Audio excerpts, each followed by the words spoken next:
CST, le moment le plus horrible de ma vie. Dans un nouveau documentaire qui lui est consacré, Loana se raconte.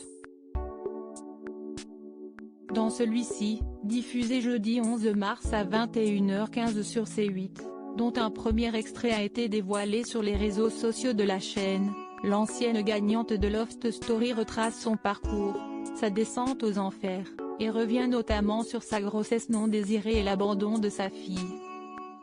Quand elle a appris sa grossesse, au bout de 4 mois et demi, elle a d'abord pensé à avorter. Mais elle a rapidement changé d'avis après une première échographie. J'ai vu ses petites mains, ses petits pieds. Je me suis dit que c'était impossible d'abandonner ce petit être qui était dans mon ventre, se souvient-elle avec beaucoup d'émotion. Cependant Loana, qui ne menait pas une vie stable à l'époque, a fait le choix de mettre sa fille à l'adoption dès sa naissance. Je me suis dit qu'il lui fallait un avenir plus serein, c'est pour ça que je l'ai placée, explique-t-elle.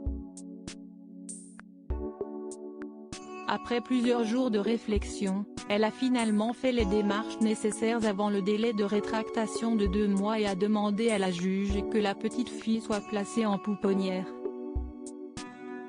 Plus personne ne pouvait l'adopter, il n'y avait plus que moi qui pouvais la récupérer car je ne voulais pas que quelqu'un lui fasse du mal.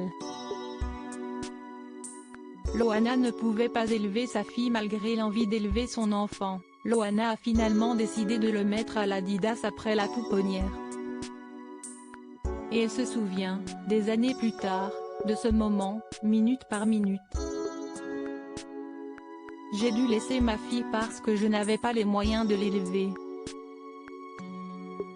Ma mère était partie et mon père n'aurait pas pu m'aider.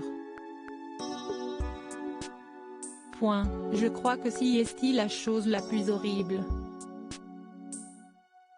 Quand on me l'a arrachée des mains, elle pleurait. Ces cris, ils m'ont hanté. Matin, midi, soir, tout le temps. Dès que je fermais les yeux, je l'entendais pleurer, se souvient-elle. Mindy, dont l'identité a été révélée quelques mois après la victoire de sa mère à Loft Story, est à son tour devenue maman.